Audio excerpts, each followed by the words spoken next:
Welcome back to our YouTube channel. आज हम देखेंगे क्लास 10 मैथ का बहुत ही एक सर्कल का एक इम्पोर्टेंट क्वेश्चन जो कि बोर्ड एग्जाम के पॉइंट ऑफ व्यू से बहुत ही इम्पोर्टेंट रहता है। तो क्वेश्चन देखिए, फिगर आपको बना हुआ है। क्वेश्चन जब आप एनसीईआरटी में देखेंगे क्वेश्चन नंबर 9 है। क्वेश्चन बना हुआ है, फिगर बना हुआ है। फिगर में हमें बोला क्या है? फिगर में हमें बोला है कि एक सर्कल है जिसका सेंटर O है। उस सर्कल के दो टेंजेंट्स हैं जो कि पैरेलल है। एक टेंजेंट है एक्स वाई और एक है एक्स डैश वाई डैश। यहाँ दोस्तों ये है एक्स वाई और ये एक्स डैश वाई डैश दो टेंजेंट है जो कि आपस में क्या है, पैरेलल है। अब हम एक और टेंजेंट की बात करेंगे। देखिए फिगर में एक और टेंजेंट हमें ए बी दिया हुआ है जो कि सर्कल को सी पॉइंट पे टच कर रहा है। Point of contact of the tangent A B to the circle is C. और इस ये टेंजेंट इन दोनों टेंजेंट को एक्स वाई को पॉइंट ए पे इंटरसेक्ट कर रहा है और X dash Y dash tangent को पॉइंट बी पे इंटरसेक्ट कर रहा है। तो हमें प्रूफ करना है कि एंगल ए ओ बी, ये जो एंगल बन रहा है ये 90 डिग्री का एंगल बनेगा। ये हमें प्रूफ करना है। तो यहाँ पर हम देख सकते हैं कि we have to prove angle A O B is equal to 90 degree.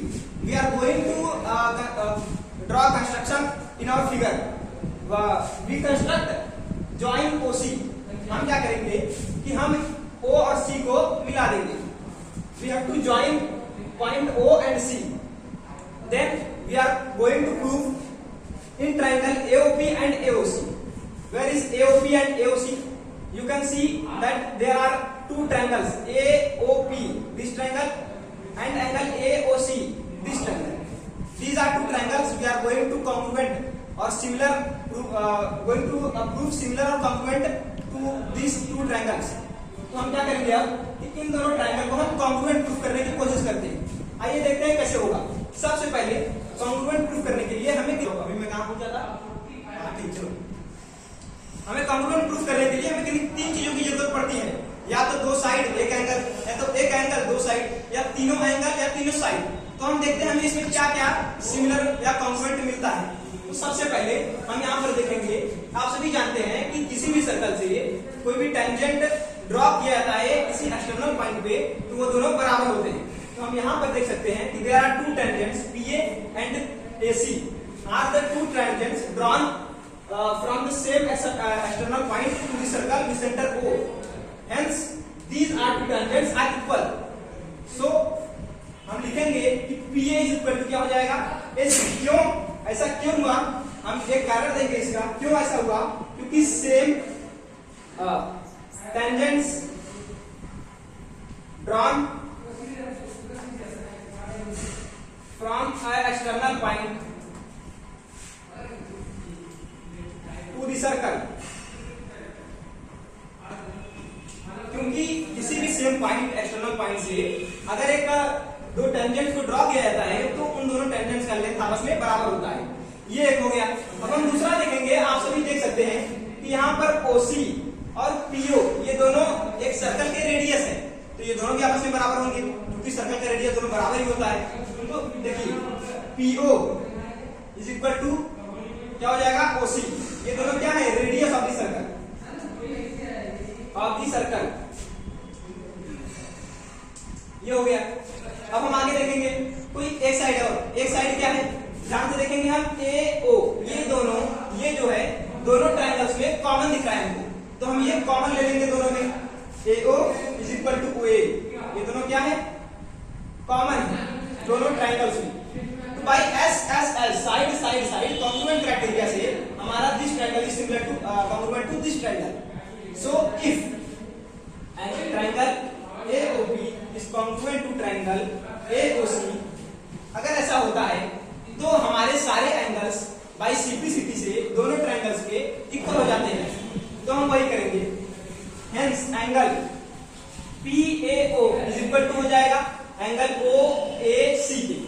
वही हम लिखेंगे यहाँ पर angle PAO is equal to angle OAC के। देखिए आप लोग एकदम स्टेप वाइज लिखिएगा ऐसे ऐसे ही, क्योंकि बोर्ड एग्जाम में स्टेप वाइज मार्किंग भी होती है, इसलिए मैं स्टेप वाइज आपको बता रहा हूँ। तो एंगल ये बराबर हो जाएगा इस क्राइटेरिया से बाय सिंप्लिसिटी। सिंप्लिसिटी क्या होता है, this is corresponding part of congruent triangle. Angle बराबर हो जाएगा अब सेम टू सेम आप देख रहे होंगे, जैसे हमने इन दोनों ट्रायंगल्स को लिया है वैसे ही सेम टू सेम आप देख सकते हैं ये भी दोनों ट्रायंगल्स हैं, जहां पर QB and BC are two tangents. तो इन दोनों ट्रायंगल को हम सिमिलरली कॉन्ग्रुएंट प्रूव कर सकते हैं। मैं कर नहीं रहा हूं क्योंकि आप सभी देख सकते हैं, मैं लिख दे रहा हूं यहां पर सिमिलरली यहां पर भी सेम टू सेम हो जाएगा। This angle is equal to this angle, मतलब angle QBO is equal to angle OBC। ये हमारा हो जाएगा बाई सिंप्लिसिटी से, ये भी क्योंकि हमने कॉन्ग्रुएंट प्रूफ करना है इन दोनों ट्रायंगल्स को, उसके बाद सब सिंप्लिसिटी से दोनों एंगल इक्वल हो जाएंगे। अब हम क्या करेंगे, ध्यान से देखिएगा, यदि ये एंगल इस एंगल इक्वल हो गया है और ये एंगल इस एंगल के इक्वल हो गया है, अब हम करेंगे angle PAC। Angle PAC is nothing but angle PAO plus OAC। Angle PAC जो है वो इन दोनों एंगल्स का सम है, हम बस वही करेंगे। Angle PAC is equal to angle PAO plus angle OAC। ये हो गया। वैसे सेम टू सेम हमारा यहां पर भी हो जाएगा angle QBC। Angle QBC is equal to angle QBO plus angle CBO। ये हो गया हमारा। अब हम देखेंगे क्योंकि हमारा ये वाला एंगल और ये वाला एंगल दोनों इक्वल है, तो हम देख सकते हैं कि ये एंगल इस एंगल के इक्वल है और ये वाला एंगल इस एंगल के इक्वल है, तो हम ये लिख सकते हैं कि एंगल